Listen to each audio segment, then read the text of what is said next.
വടക്കൻ കേരളത്തിൽ ഇപ്പോൾ പൂരക്കാലമാണ്. കാമദേവനെ പ്രീതിപ്പെടുത്താനും ആഗ്രഹിക്കുന്ന ജീവിത പങ്കാളിയെ ലഭിക്കാനുമാണ് പൂരക്കളി പെൺകുട്ടികൾ കളിക്കുന്നതെന്നാണ് വിശ്വാസം. മീനമാസത്തിലെ കാർത്തിക തൊട്ട് പൂരം നാൾ വരെ നീളുന്നു വടക്കേ മലബാറിന്റെ പൂരോത്സവം.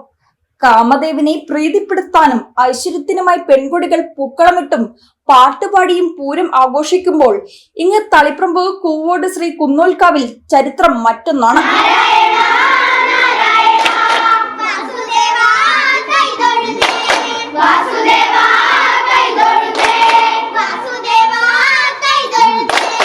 പുരുഷന്മാർ മാത്രം കാലങ്ങളായി അടക്കി വണങ്ങുന്ന പൂരക്കളി തറയിലേക്ക് ചുവട് വെച്ച് കയറുകയാണ് ഈ മിടുക്കിമാർ. ഇത് രണ്ടാം തവണയാണ് കുന്നോൽക്കാവിൽ പെൺകുട്ടികൾ പൂരക്കളിയിൽ പങ്കാളികളാകുന്നത്. കാലത്തിനനുസരിച്ച് പാരമ്പര്യത്തിന്റെ തനിമ ചോരാതെ പുതുമുഖം രചിക്കുകയാണ് കല്യാശ്ശേരി കണ്ണപുരം LP സ്കൂളിലെ ഈ പെൺപട. ചില്ലറ കുട്ടികളുണ്ട്. അതെ, പകുതി പെൺകുട്ടികൾ, 18ഓളം പെൺകുട്ടികളും ബാക്കി 10-15 ആൺകുട്ടികളുമാണ്. ഐതിഹ്യം പൊതുവിൽ ഇങ്ങനെ ദേവലോകത്ത് ഇങ്ങനെ ഈ മറ്റേ ദേവകന്യകൾ കളിച്ചു എന്നാണ് വിശ്വസിക്കുന്നത്. അപ്പോൾ പിൽക്കാലത്ത് പിന്നെ ആണുങ്ങളെ കളിയായി മുതിർന്നവരെ അത് ഏറ്റെടുത്തു എന്ന് പറയുന്നു. പക്ഷേ അത് ചരിത്രമൊന്നുമല്ലല്ലോ.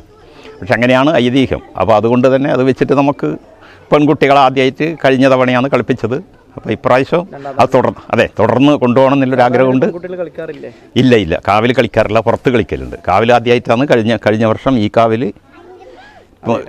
ആദ്യമായിട്ടാണ് ഇവിടെ അവതരിപ്പിച്ചത്.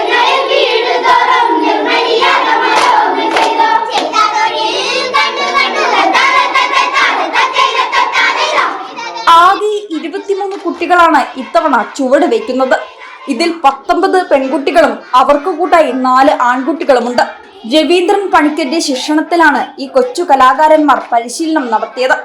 കാമദേവിനെ ഉണർത്തുന്ന സ്തുതികളും ചടുലമായ ചുവടുകളുമായി പെൺകുട്ടികൾ ചുവട് വയ്ക്കുമ്പോൾ കാണികളായി എത്തുന്ന നാട്ടുകാരും വലിയ പിന്തുണയാണ് നൽകുന്നത്.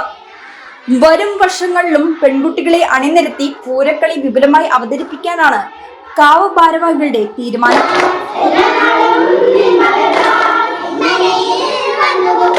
മീനമാസത്തിലെ കാർത്തിക മുതൽ പൂരം വരെയുള്ള ദിവസങ്ങളിലാണ് പൂരക്കളി ആഘോഷിക്കുന്നത്.